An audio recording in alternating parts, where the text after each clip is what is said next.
Hello, this is Patrick from XPression. I'd like to show you the new data link source for captioning.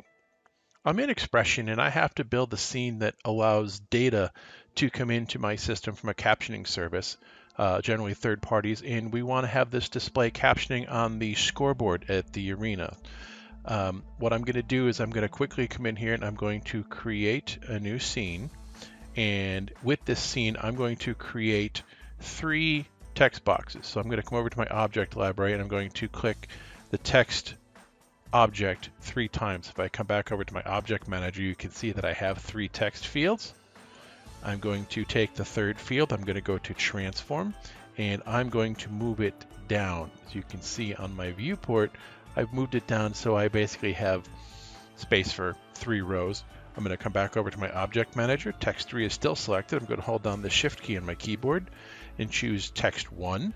And when I do that, I'm going to come up to the menu bar and I'm going to find the distribute objects vertically button. And you'll notice now that the text boxes, once I've clicked that, are stacked one on top of the other and they're evenly spaced apart from each other. So that allows me to have these all 3 evenly separated. Now, that's the layout of this, and this is going to use what the default font I'm working with, which is just Arial. I'm going to go into data link now. I've got data link installed on this computer, and I'm going to add a new data link source, and it's called captioning data link source. I'm going to select that. I'm going to click OK. The dialog box comes up, and I've got from the top left my settings. Serial 322 or serial 232 is connecting to the physical 9-pin connector on the back of the XPression from your data source. Oftentimes this will be from a modem. TCP server means that we're waiting for something that's connecting directly to us. UDP is looking for a broadcast. A TCP client means we're connecting directly to a host computer. And if that's happening, again, that's using these network settings down below. Caption display settings, how many characters per line. In other words, if I set this for 10 characters, it'll shift things over after the 10th character and start a new line. I'm going to leave this at the default of 30 for right now. Delay after shift, this is in milliseconds, and this is if I've got an animation I'm creating, I want it to wait for a second to run the animation. I can also tell it to ignore carriage returns because maybe the service is providing that to me. The RS-232 settings, again, has to do with if I'm using the 232 port. Logging is the data logger. You can tell it how to log this information, none, ASCII, hexadecimal, or both. I'm going to leave it off for right now. And this last box here, timeout. Clear the line on data input timeout, which what this means is if nothing comes into that text field after whatever field I've set for the timeout value, that field will blank out. In other words, it'll be empty.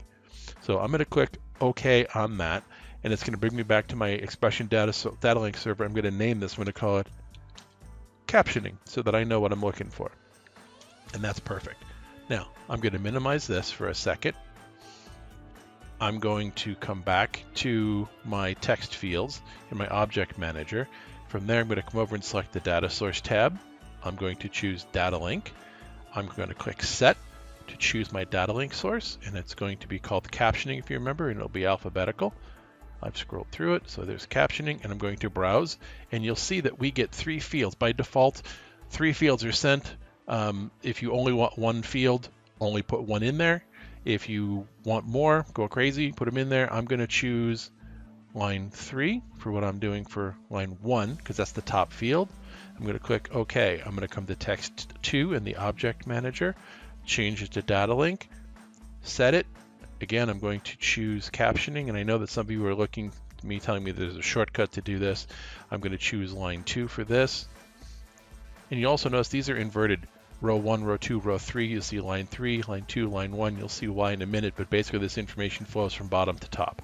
Now, I'm going to click OK. Now, here's the shortcut with data link. I know that this is very similar to the information that I want, so I'm going to right-click. I'm going to choose Copy Data Link.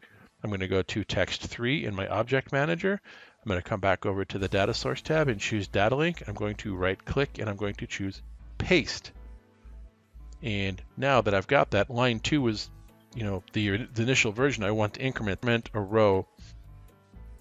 So I'm just going to go ahead and I'm going to choose line 3's value.